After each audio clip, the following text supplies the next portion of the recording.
La rhabdomiólisis es una condición médica grave en la que las fibras musculares dañadas liberan su contenido, principalmente mioglobina, en el torrente sanguíneo. Esto puede llevar a complicaciones serias como daño renal agudo, porque la mioglobina puede obstruir los túbulos renales. El origen proviene del griego rhabdo, bastón, mio, músculo y lisis, destrucción. Se usó por primera vez en contextos médicos a principios del siglo XX, sobre todo para describir casos de destrucción muscular severa observados en soldados tras aplastamientos, por ejemplo, después de terremotos o guerras. Las causas principales pueden ser trauma físico, como ya mencioné, aplastamientos, accidentes de tráfico, lesiones por compresión, ejercicio extremo, sobre todo en personas que no están entrenadas o en condiciones de calor intenso, medicamentos y drogas, como estatinas, que son para el colesterol, cocaína, anfetaminas, alcohol en exceso, infecciones, ya que algunas bacterias y virus pueden dañar directamente el músculo, trastornos metabólicos como deficiencia de carnitina o problemas hereditarios del metabolismo muscular, convulsiones o crisis epilépticas e inmovilización prolongada, como personas que quedan inconscientes durante mucho tiempo. Los signos y síntomas de la rhabdomiólisis pueden variar en severidad y en presentación dependiendo de la intensidad de la enfermedad. Algunos pueden ser un poco generales comparados a algunas otras condiciones, pero hay algunos otros que son muy distintorios de la enfermedad. Algunos que pueden ser relativamente comunes son el dolor muscular, la debilidad muscular y la hinchazón muscular en la zona muscular afectada. Luego ya tenemos uno más propio, como sería la orina de color oscuro, que se debe a la presencia de mioglobina en la orina. Luego tenemos otros más comunes como fiebre, náuseas o vómitos. Tenemos también taquicardias, que esas ya pues serían más distintas de un síntoma normal.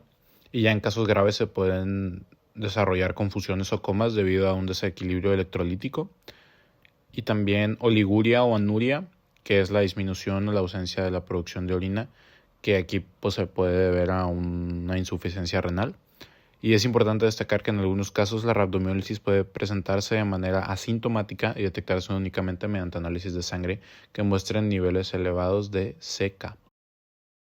Bueno, a mí me tocó hablar del caso clínico en el que vamos a revisar uno expuesto por Ramos Páez en el 2020, en el que se muestra una mujer de 38 años proveniente de Conakry, Guinea. Esta había estado viajando alrededor de 2 meses desde su lugar de origen hasta España y ahí llegó a un refugio, en el que días después presentó una serie de signos y síntomas que llevaron a que fuera internada.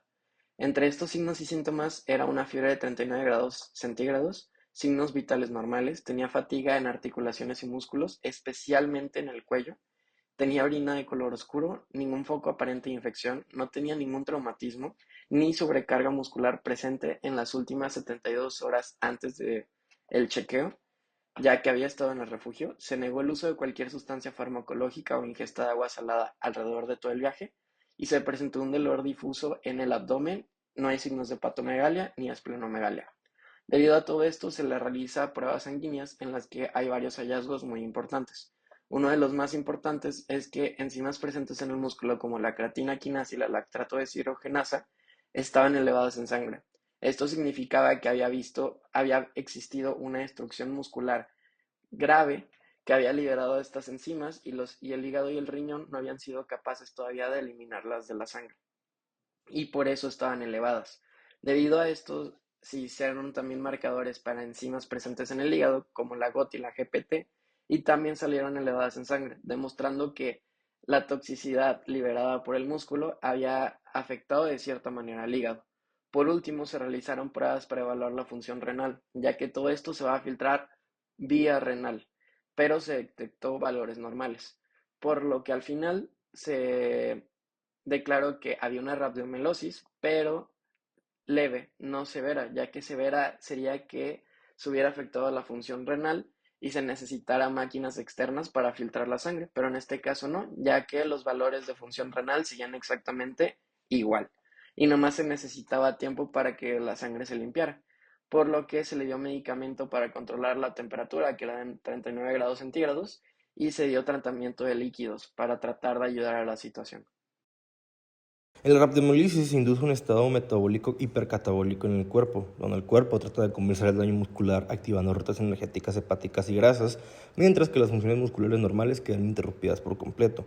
Las vías metabólicas activadas son la gluconogénesis hepática, que se activa para mantener la glucosa sanguínea utilizando precursores como el lactato, la alanina y otros aminoácidos liberados por el músculo dañado. 2. La lipólisis en el tejido adiposo, que se incrementa por la acción del estrés y las catecolaminas y se liberan ácidos grasos como fuente de energía para otros tejidos. La beta-oxidación de los ácidos grasos es el número 3, porque los ácidos grasos liberados se oxidan en el hígado y en riñones para producir ATP en lugar de depender de la glucosa. Por último, el ciclo de la urea, no mucho menos importante, en el hígado también se activa, ya que hay un exceso de amonio producido por el catabolismo muscular y se necesita eliminar en forma de urea.